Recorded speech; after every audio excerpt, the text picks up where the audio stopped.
চলছে Chittagong city corporation নির্বাচন। ইতোমধ্যে সেই নির্বাচনে দুটি লাশ পড়েছে, ভাইয়ের হাতে ভাই খুন হয়েছে, অন্য একজন লোক খুন হয়েছে। সব মিলিয়ে সেই তামাশার নির্বাচনে অলরেডি দুটো লাশ পড়েছে, কমপক্ষে 1 থেকে 150 জন লোক আহত হয়েছে। কিন্তু তারপরেও সেই তামাশার নির্বাচনকে এই অথর্ব আওয়ামী লীগ সরকার বলছে যে সেই নির্বাচন নাকি হচ্ছে আপনার উৎসব মুখর পরিবেশে ভোট গ্রহণ নাকি চলছে। আমি ধিক্কার জানাই সেই উৎসব মুখর পরিবেশকে।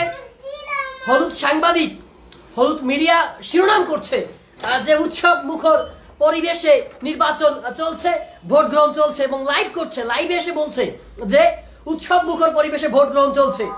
অথচ বিএনপির ক্যান্ডিডেট শাহাদাত হোসেন বলছে যে তার কমপক্ষে 20 থেকে 30 জন হচ্ছে আপনার ওটাকে কি বলে, পুলিং এজেন্ট, সেই এজেন্টকে পুলিশ গতকাল রাতে ধরে নিয়ে গেছে। আমরা দেখছি সেখানে কি চলছে, আমরা ফেসবুকে লাইভে দেখেছি, ভিডিওতে দেখেছি কিভাবে প্রতিপক্ষ বিএনপি বা অন্য দলীয় ইসলামিক শাসনতন্ত্র আন্দোলন তাদের ক্যান্ডিডেটকে কিভাবে হয়রানি করা হচ্ছে, নির্যাতন করা হচ্ছে, কিভাবে তাদের এজেন্টকে বের করে দেওয়া হচ্ছে। এরপরেও অথর্ব এই সাংবাদিক, হলুদ সাংবাদিক, বেহুদা সাংবাদিক বলছে, নীল সাংবাদিক, হলুদ সাংবাদিক বলছে যে এই নির্বাচন নাকি উৎসব মুখর পরিবেশে হচ্ছে। এরা আসলে সাংবাদিক না, এরা আসলে জাতীয় বেঈমান। আজকে এই নির্বাচন কমিশন যেমন করে জাতীয় বেঈমানে পরিণত হয়েছে, আজকে এই নির্বাচন কমিশন যেমন করে জাতীয় বেঈমান, ঠিক তেমনি ভাবে আজকের এই সাংবাদিকগুলো, এই ভুয়া সাংবাদিক, হলুদ সাংবাদিক, ভণ্ড ভোটচোরের দলের সহযোগী সাংবাদিক, এরা সবগুলো আজকে হচ্ছে আপনার ভোটচোরের সহযোগীতে পরিণত হয়েছে। আমি বিএনপির প্রতি আমি সবসময় উদাত্ত আহ্বান জানাচ্ছি যে আপনারা কেন নির্বাচনে অংশগ্রহণ করেন, কেন এই নির্বাচনে অংশগ্রহণ করে আপনারা এই অবৈধ সরকারকে, ভোটারবিহীন সরকারকে আপনারা বারবার বৈধতা দিচ্ছেন। আজকে আমার কষ্ট হয়, এক ভাই কিভাবে নির্বাচনকে কেন্দ্র করে এক ভাই আর এক ভাইকে হত্যা করতে পারে। আমি আসলে বুঝতে পারি না, আমার মাথায় আসে না যে কিভাবে একজন ভাই আপন ভাইকে নির্বাচনকে কেন্দ্র করে হত্যা করে। নির্বাচন সারা জীবন আসবে, এই নির্বাচন না হোক সামনের বছর নির্বাচন আসবে, তারপরে আবার নির্বাচন আসবে, কিন্তু আপন ভাই তার ভাইকে হত্যা করতে পারে। ভোটের নামে তামাশা চলছে। আমরা জানি যে এই নির্বাচনের ফলাফল কি হবে, আমরা জানি যে এই নির্বাচনে আওয়ামী লীগের প্রার্থী বা আওয়ামী লীগের যে ক্যান্ডিডেট রয়েছেন তিনি জয়লাভ করবেন সন্ধ্যার সময়। এটাই আসলে চূড়ান্ত পরিণতি, বা এর বিকল্প বা এর ব্যতিক্রম হওয়ার সম্ভাবনা 100% নাই। আওয়ামী লীগের অধীনে যেই হচ্ছে আপনার নৌকার নমিনেশন পাবে, আপনাদের সবাইকে বলবো আমাদের আজকের এই গুরুত্বপূর্ণ লাইভটি সবাই শেয়ার করবেন আপনাদের আইডি গুলোতে এবং গ্রুপগুলোতে শেয়ার করে সবার কাছে পৌঁছে দিবেন। আমরা জানি যে বর্তমান সময়ে যেই হচ্ছে আপনার নৌকার টিকিট পাবে সেই নির্বাচনে জিতে যাবে। এর বিকল্প হওয়ার সম্ভাবনা খুবই কম। যদি আল্লাহ যদি রহমত না করে, আল্লাহ যদি হচ্ছে আসমান থেকে দৈব শক্তি না পাঠায়, তাহলে আওয়ামী লীগকে আসলে বাংলাদেশে কেউ পরাজিত করতে পারবে না বর্তমান ব্যবস্থায়। আজকে নির্বাচন কমিশন যেমন করে আওয়ামী লীগের হাতের মুঠোয়, আজকে পুলিশ প্রশাসন হাতের মুঠোয়। বিএনপির ক্যান্ডিডেট ডাক্তার শাহাদাত হোসেন বলেছেন যে তিনি আওয়ামী লীগের বিরুদ্ধে লড়াই করছেন না, তিনি আওয়ামী লীগের বিরুদ্ধে নির্বাচন করছেন না, তিনি নির্বাচন করছেন আওয়ামী লীগের প্রশাসনের বিরুদ্ধে। প্রশাসন লীগের বিরুদ্ধে তিনি নির্বাচন করছে। গতকাল রাতে আওয়ামী লীগের সেই প্রশাসন লীগ, পুলিশ লীগ, এরপরে টিওনো লীগ, এরপরে ম্যাজিস্ট্রেট লীগ, আরো যত লীগ আছে সেই লীগ মিলে গতকালকে ঘরে ঘরে গিয়ে বিএনপির যারা হচ্ছে আপনার এজেন্ট ছিল শাহাদাত হোসেনের পক্ষে, তাদেরকে ঘরে ঘরে গিয়ে তারপরে ধরে নিয়ে আসছে। তাদের নামে কোনো মামলা নেই। শাহাদাত হোসেন সাহেব নিজে হচ্ছে আপনার থানায় গিয়েছে, থানায় গিয়ে বলেছে যে আমার এই যারা রয়েছেন আমার দলের তাদের নামে কোনো মামলা নেই। তারপরেও শাহাদাত হোসেন যাওয়ার পরও তাদের সেই বিএনপির সেই এজেন্টদেরকে ছাড়া হয়নি, তাদেরকে মুক্ত করে দেওয়া হয়নি, তাদেরকে সবগুলোকে কারাগারে নিয়ে যাওয়া হয়েছে। একটা নির্বাচন ব্যবস্থা চলছে, সেই নির্বাচনের আগের দিন হচ্ছে আপনার বিরোধী মতের, বিরোধী দলের যারা ডেডিকেটেড কর্মী রয়েছে, যারা পুলিং এজেন্ট রয়েছে, পুলিং এজেন্ট কারা হয় ব্যাপারটাতে আসেন, যারা হচ্ছে নিজেদের জীবনের মায়া ত্যাগ করে সর্বোচ্চ ঝুঁকি নিয়ে মাইর খাবে এবং হচ্ছে মারাও যেতে পারে। বর্তমান আওয়ামী ফ্যাসিবাদের অধীনে যে কোনো সময় আওয়ামী লীগের কর্মীদের হামলায় মারাও যেতে পারে। এটা জানার পরেও যারা জীবনের ঝুঁকি নিয়ে হচ্ছে বিএনপির ক্যান্ডিডেট শাহাদাত হোসেনের পুলিং এজেন্ট হয়েছে, তাদেরকে ধরে ধরে একেবারে রাতের বেলা বাছাই করে করে তাদের সবগুলাকে কারাগারে নিয়ে যাওয়া হয়েছে, ধরে নিয়ে থানায় নিয়ে যাওয়া হয়েছে, মামলা দেওয়া হয়েছে। এরপরেও যদি আওয়ামী লীগ বলে যে সুষ্ঠু নির্বাচন হবে। ওবায়দুল কাদের সাহেব বলেছেন যে চট্টগ্রাম নির্বাচনে হচ্ছে আওয়ামী লীগ বা সরকার হস্তক্ষেপ করবে না। তার মানে কি সরকার এটা প্রমাণ করলো বা ওবায়দুল কাদের সাহেব এটা প্রমাণ করলো যে এর আগে যতগুলো নির্বাচন হয়েছে, যতগুলো ইউনিয়ন পরিষদ নির্বাচন হয়েছে, যতগুলো হচ্ছে আপনার পৌরসভা নির্বাচন হয়েছে, সিটি কর্পোরেশন নির্বাচন হয়েছে, সবগুলোতে আওয়ামী লীগ হস্তক্ষেপ করেছে, সবগুলোতে সরকার হস্তক্ষেপ করেছে। আপনাদের সবাইকে বলবো আপনারা সবাই সবাই আমাদের এই ফেসবুক লাইভটিকে শেয়ার করে আপনাদের আইডিগুলোতে পৌঁছে দিবেন, গ্রুপগুলোতে পৌঁছে দিবেন। আওয়ামী স্বৈরতন্ত্রের অধীনে দেশে এখন কি চলছে, দেশে এখন কোন ধরনের ফ্যাসিবাদ চলছে, সবাই এদেশের 16 কোটি মানুষকে দেখার সুযোগ করে দিবেন। আজকে বলা হচ্ছে যে আওয়ামী লীগ হস্তক্ষেপ করবে না, আওয়ামী লীগ বলে হস্তক্ষেপ করে না। কোন নির্বাচনে আওয়ামী লীগ হস্তক্ষেপ করছে না? কি সিটি কর্পোরেশন, কি ইউনিয়ন পরিষদ, কি পৌরসভা, কোনটাতে হস্তক্ষেপ করছে না? ইভেন সাংবাদিক সমিতির নির্বাচন, জাতীয় প্রেস ক্লাবের সাংবাদিক সমিতির নির্বাচনে পর্যন্ত হস্তক্ষেপ করে। কোথায় হস্তক্ষেপ করে না আজকে আওয়ামী লীগ? তাহলে এই বাংলাদেশে আসলে কি চলছে? আমি আসলে বিএনপিকে দোষ দিব। এই বিএনপি হচ্ছে একটা অথর্ব বিএনপি মার্কা নির্বাচনী দল, রাজনৈতিক দল, অথর্ব বেহুদা একটা রাজনৈতিক দল বিএনপি। তারা প্রত্যেকটা নির্বাচনের পরে ওই ঢাকাতে হচ্ছে আপনার তাদের দলীয় কার্যালয়ের সামনে 3 জন মানুষ মিলে একটা সংবাদ সম্মেলন করে। সেই সংবাদ সম্মেলনে বলে যে এই নির্বাচনে আমরা আর অংশগ্রহণ করব না, আওয়ামী লীগের অধীনে কোনো নির্বাচনে আমরা আবার অংশগ্রহণ করবো না। অথচ 2 দিন পরে যখন আবার নির্বাচন দেখি, আবার একটা নির্বাচন হয়, সেই নির্বাচনে নাচতে নাচতে হাসি খুশি মুখে বিএনপি নেতাকর্মীরা অংশগ্রহণ করে।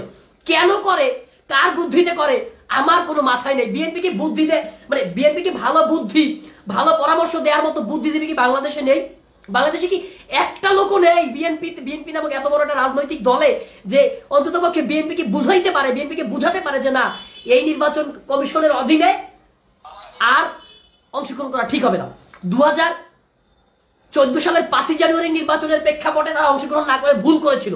আমিও বলছি তখন বাংলাদেশের সমস্ত জনগণ চাইতো, সে সময় বিএনপির নেত্রী বেগম খালেদা জিয়া চাইলে সেই সময়ে সেই সরকারের সেই যে তত্ত্বাবধায়ক সভা মধ্যবর্তীকালীন সরকার হবে, সেই সরকারের স্বরাষ্ট্রমন্ত্রী নিতে পারতো, পররাষ্ট্রমন্ত্রী নিতে পারতো, আরো গুরুত্বপূর্ণ হচ্ছে পদগুলো নিয়ে সেই নির্বাচনে অংশগ্রহণ করতে পারতো।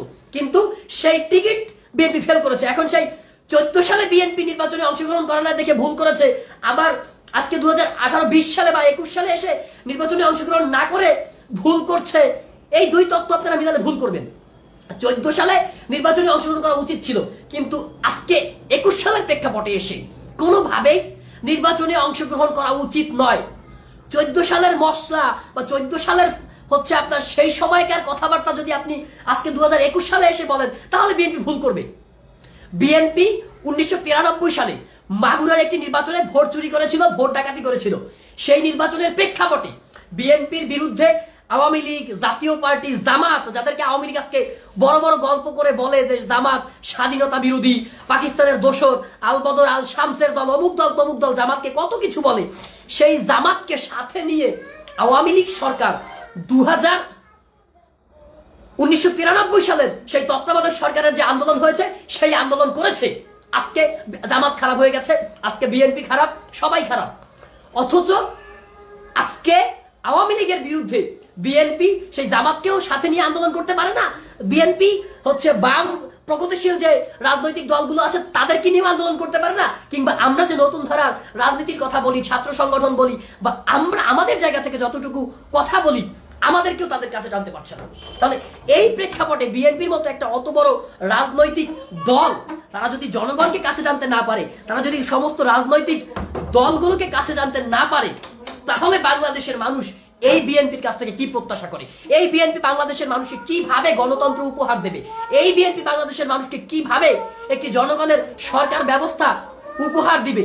আর যদি সরকার ব্যবস্থা উপহার না দিতে পারে, তাহলে বিএনপি বলুক যে আমরা আসলে একটি ব্যর্থ রাজনৈতিক দল, আমরা আওয়ামী লীগের বিরুদ্ধে পারছি না, আপনারা যা পারেন আপনারা করেন। এই দেশের জনগণের উপর সেই দায়িত্ব, রেসপন্সিবিলিটি ছেড়ে দেয়। রাজনৈতিক দলগুলো বাংলাদেশের সব থেকে বড় শক্তি। যাই হোক, এই প্রেক্ষাপটে দাঁড়িয়ে আমি বলছি, আমি বিএনপির প্রতি উদাত্ত আহ্বান জানাবো। বিএনপির ওই যে ক্যান্ডিডেট আজকে শাহজাদ হোসেন সহ বিএনপির নীতি নির্ধারণী প্রায় 1400 জন ভাই ফেসবুক লাইভটি দেখছেন, আপনাদের সবাইকে বলবো আমার এই লাইভটিকে আপনাদের আইডিগুলোতে এবং গ্রুপগুলোতে শেয়ার করে সব জায়গায় পৌঁছে দিবেন। আপনাদের প্রতি আমি এই লাইভের মাধ্যমে বিএনপির নেতাকর্মীদের প্রতি আমি উদাত্ত আহ্বান জানাবো, উদাত্ত আহ্বান জানাচ্ছি। এখনো সময় আছে, এখনো সময় আছে। আপনারা হয় রাজপথে আন্দোলন করেন, আর না হইলে ঘরে চুরি করে বসে থাকেন, তবুও এই অবৈধ ভোটারবিহীন ভোট চোর আওয়ামী লীগ সরকারের অধীনে, নৈশ ভোটের সরকারের অধীনে আপনারা নির্বাচনে অংশগ্রহণ করেন না। গত 2018 সালের 30 ডিসেম্বরের নির্বাচনে আপনাদেরকে 300 আসনের মধ্যে 6টা আসন আওয়ামী লীগ ভিক্ষা দিয়েছে। সেই 300 আসনের মধ্যে 6টা আসন আপনাদেরকে ভিক্ষা দিয়েছে। রাতের নির্বাচনে ভোট করে আপনাদেরকে 6টা আসন ভিক্ষা দিয়েছে। আপনারা সেটা নিয়ে সন্তুষ্ট এবং সেটা নিয়ে সংসদে গিয়েছেন। গিয়ে এখন আওয়ামী লীগের বিরুদ্ধে আপনারা বলছেন যে এই সংসদ অবৈধ, এই আওয়ামী লীগের সরকার অবৈধ, অথচ সেই সরকারের অবৈধ সরকারের স্পিকার, অবৈধ সরকারের প্রধানমন্ত্রী, অবৈধ সরকারের মন্ত্রীদের অধীনে গিয়ে আপনারা সংসদে গিয়ে কথা বলছেন। আবার আপনারা এখন আবার চলছে ইউনিয়ন পরিষদ নির্বাচন, পৌরসভা নির্বাচন। গত 3-4 দিন আগে পৌরসভা নির্বাচন গেল। 60টি পৌরসভা নির্বাচন হয়েছে। এই 60টি নির্বাচনের মধ্যে বিএনপি পেয়েছে মাত্র 6টা। 60টি পৌরসভা নির্বাচন হয়েছে, সেখানে বিএনপি পেয়েছে 6টা ভিক্ষা দিয়েছে, 6টা করুণা করেছে। বিএনপি আজকে আওয়ামী লীগের করুণা করে চলে। অনেকের সময় বলে যে আওয়ামী লীগের বি টিম, অমুক জাতীয় পার্টি আওয়ামী লীগের বি টিম বা অন্য সংগঠন বি টিম। আমার তো এখন মনে হয় যে এই বাংলাদেশে এখন আওয়ামী লীগের বি টিম হচ্ছে বিএনপি। বিএনপি আজকাল আওয়ামী লীগের বি টিমে পরিণত হয়েছে। আর না হলে কেমন করে, কিভাবে এই অথর্ব নির্বাচন কমিশনের অধীনে এই ধরনের চোর বাটপার সরকারের অধীনে কিভাবে নির্বাচনে অংশগ্রহণ করে? বিএনপি জেনে হোক, বুঝে হোক, না বুঝে হোক, অবুঝে হোক, যেভাবে হোক, তারা আওয়ামী লীগের উদ্দেশ্যকে সার্ভ করছে। আওয়ামী লীগের উদ্দেশ্য তারা সার্ভ করছে। আওয়ামী লীগ যেটাই চাচ্ছে, আওয়ামী লীগ বিএনপিকে বলছে এই পথে হাঁটেন, আওয়ামী লীগ বিএনপি ঠিক ওই পথে হাঁটে। আওয়ামী লীগ বলে যে আপনারা এই সীমাবদ্ধ এরিয়া, এর মধ্যে আপনারা সরকারের বিরুদ্ধে আন্দোলন করবেন। বিএনপি ওই সরকারের বিরুদ্ধে ওইটুকু জায়গার মধ্যে আন্দোলন করে। বিএনপিকে বলে তোমরা হচ্ছে পল্টন ময়দানের সামনে এইটুকু জায়গা তোমাদের দেয়া হয়েছে, এইটুকু জায়গার মধ্যে আন্দোলন করো, বাকি জায়গা পুলিশ ঘিরে রাখবে। এবং বিএনপি ওইটুকুর মধ্যে আন্দোলন করে। সরকারের বলে দেওয়া নীতিতে আন্দোলন করে, সরকারের শিখিয়ে দেওয়া নীতিতে আন্দোলন করে, সরকারের শিখিয়ে দেওয়া বলিতে তারা স্লোগানে তারা কথা বলে। তাহলে তাদের কাছ থেকে সরকার মানে কি প্রত্যাশা করে? 30 ডিসেম্বরে গত কদিন আগে আমরা আন্দোলন করেছি, পুলিশ বলেছে এই রুটে যাবেন, আমরা বিকল্প রুটে গিয়ে আন্দোলন করেছি। অথচ আওয়ামী লীগের পুলিশ বলে দেয় বিএনপি বা ছাত্র দলের নেতাকর্মীকে আপনারা এইখান থেকে যাবেন, এইখান থেকে আন্দোলন করবেন, ওইখানে বসে আন্দোলন করে। এর মধ্য দিয়ে এই গৃহপালিত বিরোধী দল হয়ে কথাকথিত বিএনপি বা হচ্ছে বিএনপি দিয়ে আসলে জাতির পরিবর্তন আসবে না। বিএনপি কি হলো না হলো ডাজেন্ট ম্যাটার, কিন্তু এদেশের জনগণ 16 কোটি মানুষ, বিএনপি 1 কোটি 2 কোটি লোকে বিএনপি করে, 1 কোটি 2 কোটি লোকে আওয়ামী লীগ করে, কিন্তু 16 কোটি জনগণ যারা বাংলাদেশের নাগরিক, তাদের ভোটাধিকার হরণ করার অধিকার আওয়ামী লীগেরও নেই, বিএনপিরও নেই। সেই জায়গা থেকে আমি বিএনপির প্রতি উদাত্ত আহ্বান জানাচ্ছি, এখনো সময় আছে, আপনাদের শুভবুদ্ধির উদয় হোক। আপনারা রাজপথে আওয়ামী লীগের বিরুদ্ধে হয় দুর্বার আন্দোলন গড়ে তুলুন, আর না হলে ব্যর্থতার দায় স্বীকার করে যে আমরা পারছি না। আমার সাথে রয়েছেন বর্তমান সময়ের অন্যতম পরিচিত মুখ ছাত্রনেতা মাহফুজুর রহমান খান ভাই। আমি মাহফুজ ভাইয়ের একটু বক্তব্য শুনতে চাই। যারা লাইভটি দেখছেন সবাইকে স্বাগত। আসলে আমরা যতই বলি আমরা একটা রাজনীতি করছি, আপনারা জানেন, কিন্তু রাজনীতির মাঠে আমরা যতই সুশৃঙ্খল শান্ত ভাষায় কথা বলতে চাই, কিন্তু বর্তমান বাংলাদেশের যে প্রেক্ষাপট দাঁড়িয়েছে, এই প্রেক্ষাপটে দাঁড়িয়ে কখনো সঠিক স্বভাবসুলভ ভাবে কথা বলা সম্ভব নয়। কারণ যেই দেশে যে রাষ্ট্র ব্যবস্থা আওয়ামী স্বৈরতন্ত্র কায়েম হয়েছে, যে রাষ্ট্র ব্যবস্থায় আমরা আপনার ভোটাধিকার নেই, যে রাষ্ট্র ব্যবস্থায় রাষ্ট্রের আইন বিচার বিভাগকে করা হয়েছে বন্দী, যে রাষ্ট্র ব্যবস্থায় আপামর জনগণকে করা হয়েছে বন্দী, যে রাষ্ট্র ব্যবস্থায় নির্বাচন ব্যবস্থাকে করা হয়েছে বন্দী, সুতরাং সেই বন্দী অবস্থায়, সেই বন্দী শৃঙ্খলাবদ্ধ অবস্থায় কখনো স্বাধীন সার্বভৌম রাষ্ট্রে বুক চেতিয়ে বলতে পারি না আমি বাংলাদেশি, আমি গর্বিত বাংলাদেশি। আজকে আপনারা দেখেছেন, আমি তাদেরকে প্রশ্ন রাখতে চাই, যেই কুলাঙ্গাররা আপনারা আজকে নিজের ভাইকে আপনি ছুরিকাঘাতে হত্যা করেছেন, আপনি কার নির্বাচন করতে গিয়েছেন, কার জন্য নির্বাচন করতে গিয়েছেন, কার জন্য জাতি গঠনে অগ্রণী ভূমিকা রাখতে গিয়েছেন? আমি বলতে চাই, এই কুলাঙ্গাররা তাদের ভুরি বোঝের জন্য, তাদের নিজেকে এই আওয়ামী লীগের দাল বৃত্তি করার জন্য আজকে এই ঘটনাটি ঘটিয়েছে। আজকে চিটাগাং পৌরসভায় নির্বাচন হচ্ছে, এখন চলছে। এমনকি আপনারা দেখেছেন বাংলাদেশের বিভিন্ন জায়গায় নির্বাচন হয়েছে, সেখানে বিএনপির কয়টা পোস্টার লাগাতে পারে, স্বতন্ত্র প্রার্থী কয়টা পোস্টার লাগাতে পারে। আজকে শুধু আমি বলতে চাই, আওয়ামী লীগ শুধু একটি দলকে, কোনো দলকে ভয় পায় না। আওয়ামী লীগ সরকার জনগণকে ভয় পায়, কারণ জনগণকে যদি ভয়ই না পেত, তাহলে স্বতন্ত্র প্রার্থী যে তার পর্যন্ত একটি ফেস্টুন ব্যানার টানাতে পারে না। আজকে যে নির্বাচন ব্যবস্থা, আমি সুকান্ত ভট্টাচার্যের সুর মিলে বলতে চাই যে চলবে না। আওয়ামী লীগ সরকারকে উদ্দেশ্য করে বলতে চাই যে নির্বাচনে যে অনিয়ম কারচুপি করেছেন, যে নির্বাচনে জনগণের যে অধিকার রয়েছে, যে ভোটাধিকারকে বঞ্চিত করেছেন, এই জায়গায় আপনাদের আর পথ পরিক্রমার আগাতে পারবেন না। কারণ এই বিএনপি সরকার, আমরা আবার একটা কথা বলতে চাই, বিএনপি এত বৃহত্তর একটি রাজনৈতিক দল, কিন্তু আওয়ামী লীগ সরকারকে তারা বারবার বৈধতা দিচ্ছে, সেটা আপনারা বিগত বিভিন্ন নির্বাচনে দেখেছেন। আর আওয়ামী লীগ সরকার প্রত্যেকটা জায়গায় আজকে প্রত্যেক নির্বাচনে, কিছুদিন আগে আপনারা দেখেছেন সিটি কর্পোরেশন 86টি নির্বাচন হয়েছে, প্রত্যেকটি নির্বাচনে 6টা না কয়টা নির্বাচনে বিএনপিকে দান খয়রাত করেছে। এখন বিএনপি হচ্ছে আওয়ামী লীগের একটি পোষা দল আমরা মনে করি, কারণ তারা যদি পোষা দল না হতো তাহলে আপামর জনগণ জনসম্পৃক্ততার কথা বলতো, এই অবৈধ নির্বাচনে, এই বেহুদা কমিশন নির্বাচনে আন্ডারে তারা কখনো নির্বাচন করতে যেত না। সুপ্রিয় যারা দর্শক বিন্দু লাইভটি দেখছেন, সবাইকে শেয়ার করার জন্য বলবো, কারণ এই যে নির্বাচনী ব্যবস্থা, এই নির্বাচন ব্যবস্থা ভঙ্গুর দশা হয়েছে, সেখানে দায়বদ্ধতা সকলের রয়েছে। সুতরাং এই লাইভগুলো সবাইকে দেখতে হবে, জানতে হবে, বুঝতে হবে। আওয়ামী লীগের যে কূট কৌশল, সেখানে শুধু একটি দলকে কুক্ষিগত করছে না, একটা দলকে কুণ্ঠাবোধ করছে না, একটি জাতি, একটি রাষ্ট্র বিনির্মাণের হাতিয়ারকে ধ্বংসের দ্বার প্রান্তে নিয়ে যাচ্ছে আওয়ামী লীগ। সুতরাং আমরা বলতে চাই যে আওয়ামী লীগ রাষ্ট্র ব্যবস্থাকে বন্দী করেছে, যে আওয়ামী লীগ সংবিধানের দোহাই দিয়ে গণতন্ত্র নামে স্বৈরতন্ত্র কায়েম করেছে, যে আওয়ামী লীগ নির্বাচনে অবাধ সুষ্ঠু নিরপেক্ষ নির্বাচন বলছে, যে আওয়ামী লীগ উৎসব মুখর পরিবেশের কথা বলছে। এই উৎসব মুখর পরিবেশে আজকে এক ভাই আরেক ভাইকে ছুরিকাঘাত করে হত্যা করছে। এটি শিখিয়েছে কে? আওয়ামী লীগ। এটি শিখিয়েছে কে? এই আওয়ামী লীগের যে নেতা নেত্রীরা রয়েছেন তারা শিখেছে। শেখ হাসিনার দল, আমরা সবসময় বলি শেখ হাসিনার বিরুদ্ধে আমাদের কখনো বিষোদাগার নয়, আমাদের বিরুদ্ধে এই শেখ হাসিনা যে ষড়যন্ত্রমূলক দেশের আপামর জনগণের বিরুদ্ধে ষড়যন্ত্র করছে, যে পাতানো নির্বাচন করছে, সেই নির্বাচন ব্যবস্থা আওয়ামী লীগ সরকার, মাননীয় প্রধানমন্ত্রী শেখ হাসিনা করছে। সুতরাং আমাদের বিষোদাগার এই অন্যায়, এই অত্যাচার, এই জুলুমবাজ শেখ হাসিনার বিরুদ্ধে। সুতরাং যে জুলুমবাজ শেখ হাসিনা আজকে জনগণকে কুক্ষিগত করেছে, সেই শেখ হাসিনার বিরুদ্ধে আমাদের বিষোদাগার। আজকে যদি অন্যায় করেছে বিএনপি, তাহলে খালেদা জিয়ার বিরুদ্ধে আমরা বিষোদাগার ঘোষণা করব। কারণ আজকে আপনারা দেখেছেন ভারতের বিভিন্ন নেতৃত্বে আপনারা দেখেন আব্বাসী সাহেব, সে সবসময় গণতন্ত্রের কথা বলছে। ভারতের আপনি বিভিন্ন নেতৃবৃন্দের কথা দেখেন, তারা কিন্তু নিজের দেশের স্বার্থ বিকিয়ে বিন্দুমাত্র স্বার্থ, মানুষের স্বার্থ রক্ষা করেন। বর্তমান বাংলাদেশ সরকার কি করছে? সেখানে প্রত্যেকটা সেক্টরকে আজকে বন্দী করে রেখেছে। সুতরাং আমরা কিন্তু ক্লিয়ারলি বারবার একটি কথা আমরা সমস্যার উচ্চারণ করেছি, যে সুকান্ত ভট্টাচার্য বলেছিলেন চলবে না আর অন্যায়, টিকবে না ফন্দি, জনগণের আদালতে হতে হবে বন্দী। সুতরাং আওয়ামী লীগ সরকার যতই দুঃশাসন কায়েম করুক, এই দুঃশাসনে অবশ্যই সেটা জনগণের আদালতে বন্দী হবে। আজকে হয়তো আওয়ামী লীগ সরকারের ইতিহাস থেকে শিক্ষা গ্রহণ করা নাই, দীর্ঘ 24-21 বছর এই রাজনৈতিক ক্ষমতার বাইরে ছিল, বিন্দাসে পরে রইতে হয়েছে। তার মুখ্য কারণ হচ্ছে কি, আপনার জনগণের অধিকারকে আওয়ামী লীগ সরকার বলুণ্ঠিত করেছিল। বলুণ্ঠিত করেনি, একদলীয় শাসনতন্ত্র কায়েম করার চেষ্টা করেছিল বঙ্গবন্ধু শেখ মুজিবুর রহমান। সেটা বাংলাদেশের মানুষ জানে। বাকশাল কায়েম করতে চেয়েছিল, সেই বাকশাল কার জন্য করতে চেয়েছিল? কার জন্য বাকশাল কায়েম করতে চেয়েছিল? কৃষক, শ্রমিক, ছাত্র জনতা সবাইকে নাকি বাকশাল কায়েম করতে চেয়েছিল? না একদলীয় শাসন ব্যবস্থা কায়েম করার জন্য সেই বাকশাল প্রতিষ্ঠা করতে ছিল? আজকে আপামর মানুষ, জনতা সেটা আজকে ক্লিয়ার। কারণ আমরা সবসময় বলেছি, যারা স্বাধীনতা রক্ষণ করেছিল তারাই এখন বক্ষকের ভূমিকা পালন করছে।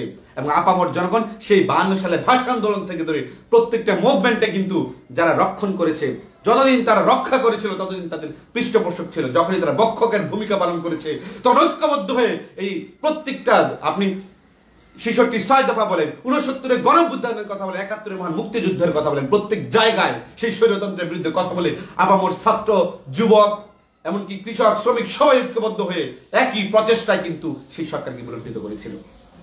আওয়ামী লীগ সরকার তো এখন ভাবে বিরাট বড়, তার অতিকায় হস্তিতে রূপান্তর হয়েছে। আপনারা জানেন না এই বাংলাদেশের আপামর, আপনারা জানেন কিন্তু আপনারা মানেন না। কারণ আপনারা যদি মানেন তাহলে এই অবৈধ, এই অগণতান্ত্রিক ভাবে ক্ষমতাকে আপনারা টিকিয়ে রাখতে পারবেন না। এখনো সময় রয়েছে।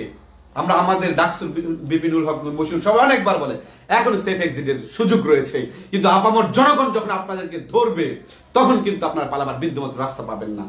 সেই জায়গায় আজকে রাষ্ট্র ব্যবস্থা, যে চিটাগাং নির্বাচন হয়েছে, এখন চলছে, আপনারা দেখেছেন 86টা নির্বাচন হয়েছে, প্রত্যেকটা নির্বাচনী এলাকায় কতজন মানুষ হতাহতের ঘটনা ঘটেছে। ভাই, আজকে আপনি আপনার ভাইকে মেরে ফেলছেন। কেন মেরে ফেলছেন? আপনার ভাইকে মেরে ফেলছেন, আপনার বাপকে মেরে ফেলছেন নির্বাচনের এই কোন স্বার্থ? আপনি অবশ্যই সেই ম্যাকিয়াভেলি নীতিকে আজকে স্মরণ করে বলতে হয় যে ম্যাকিয়াভেলি সব নীতিকে আমরা মানি না। সেই ম্যাকিয়াভেলি নীতি বলেছিলেন যে মানুষ সম্পদ হারার শোক ভুলতে পারে না, কিন্তু পিতৃ হত্যা ভুলতে পারে। আজকে আপনারা সেই আওয়ামী লীগের নীতি গ্রহণ করে যে নীতি গ্রহণ করে আপনার সেই নীতি গ্রহণ করেছেন, আপনি আজকে আপনার ভাইকে মেরে ফেলছেন আপনার স্বার্থকে সিদ্ধি করার জন্য, আওয়ামী লীগের স্বার্থকে সিদ্ধি করার জন্য, এই স্বৈরতান্ত্রিক সরকারকে টিকিয়ে রাখার জন্য আপনি অনবদ্য ভূমিকা রাখছেন। কিন্তু আপনি কি জানেন কিছুদিন পর আপনার অবস্থা কোথায় যাবে? আমরা বলতে চাই যে আওয়ামী লীগ যতই ফন্দি করুক, আমরা আরেকটা কথা বলি, যে ক্লিয়ার করি, যে আওয়ামী লীগের নীতি হচ্ছে এক নেতার এক দেশ, খাইয়া দেয় করবো শেষ, গর্ব সোনার বাংলাদেশ। কিন্তু সেই নীতি হবে না। আমাদের কথা হচ্ছে দেশে হাজার হাজার মানুষ তার সম্পত্তির অধিকার পাবে, সেই অধিকার নিয়ে সে তার মালিকানা বুঝে নিবে, সেই মালিকানাকে পুনঃপ্রতিষ্ঠা করার মাধ্যমে এই আওয়ামী লীগের দিনকে আমরা শেষ করতে চাই, আওয়ামী লীগ সরকারকে আমরা বিচ্ছুত করতে চাই। সবাইকে আবার অসংখ্য ধন্যবাদ জানিয়ে আমি আমার কথা শেষ করছি। মশিউর কথা বলবেন। ধন্যবাদ, সবাই ভালো থাকবেন। আমি আসলে খুব বেশি হতাশ হয়েছি এই খবরটা শুনে, যে আপন ভাই তার ভাইকে হত্যা করেছে। নির্বাচন একটা ব্যাপার না, সরকার ব্যবস্থা ব্যাপার না, কে আসলো না আসলো মানে খুব পার্সোনালি আসলে খুব বেশি প্রভাব ওইভাবে পড়ে না, কিন্তু একজন ভাই তার ভাইকে হত্যা করতে পারে নির্বাচনকে কেন্দ্র করে? আওয়ামী লীগ বিএনপি ঠিক আছে। আমি একটু আগে এই লাইভ চলছিল, মাহফুজ ভাই যখন কথা বলছিল তখন আমি খবরে দেখে আসলাম যে ছেলের মৃত্যুর খবর শুনে মা স্ট্রোক করে মারা গিয়েছেন। এইমাত্র খবর এসেছে আমার কাছে। চিন্তা করে, একটা নির্বাচন হচ্ছে, সে নির্বাচনে ছেলে মারা গিয়েছে, এক ভাই আর এক ভাইকে হত্যা করেছে। ছেলের মৃত্যুর খবর শুনে মা স্ট্রোক করে মারা গিয়েছেন। কি হবে এই নির্বাচন ব্যবস্থা দিয়ে? কি হবে এই নির্বাচন দিয়ে? আমি আওয়ামী লীগ বিএনপির বিরুদ্ধে পক্ষে বলছি না, কিন্তু এই যে মা মারা গেল, এই যে ভাইয়ের হাতে হত্যা হলো, যে ভাইকে আমরা মনে করি যে পৃথিবীর সব থেকে নিরাপদ জায়গা, আপন মায়ের পেটের ভাই, সেই ভাইকে আজকে ভাই হত্যা করে ফেলল এই নির্বাচনকে কেন্দ্র করে। মা মারা গেল। মানুষ আসলে কোথায় নিয়ে গেছে আজকে? আওয়ামী লীগ বিএনপি বাংলাদেশের রাজনীতি আসলে কোথায় নিয়ে গেছে? যে একটি নির্বাচনের জন্য আমরা আমার আপন ভাইকে হত্যা করে ফেলছি, আপন বোনকে হত্যা করে ফেলছি, আমরা নিজের রক্তের সম্পর্কের মানুষের সাথে সম্পর্ক ছিন্ন করে ফেলছি। আজকে আওয়ামী লীগ বিএনপির নাম শুনলে মানুষের মধ্যে কি একটা অনুভূতি হয়। আজকে দেখেন, স্বাধীনতার 50 বছরে এই কি ছিল আমাদের স্বাধীনতার মূল মন্ত্র, স্বাধীনতার মূল স্বপ্ন, স্বাধীনতার চেতনা? সাম্য, মৈত্রী, মানবিক মর্যাদা এবং সামাজিক সুবিচার প্রতিষ্ঠার জন্য 30 লক্ষ লোক তাদের জীবন দিল, শহীদ হলো। তাদের সেই স্বপ্নের বাংলাদেশ কি আমরা গড়তে পেরেছি? আওয়ামী লীগ এবং বিএনপি তো পালাক্রমে সব থেকে বেশি এদেশের রাষ্ট্র ক্ষমতায় ছিল, এবং যদি বলি শেখ হাসিনা এবং খালেদা জিয়া, এই দুইজন নেতৃত্ব বাংলাদেশে সব থেকে বেশি সময় ধরে রাষ্ট্র পরিচালনা করেছে বা ক্ষমতায় টিকে আছে বা ক্ষমতায় টিকে ছিল। আজকে এই দুই নেত্রী কি বলতে পারবে যে যারা আজকে এই যে আওয়ামী লীগ সবসময় বলে স্বাধীনতার চেতনার কথা বলে, স্বাধীনতার চেতনার কথা বলে এখন পর্যন্ত কি বাংলাদেশের মানুষকে সাম্য দিতে পেরেছে, সামাজিক ন্যায় বিচার সুবিচার দিতে পেরেছে?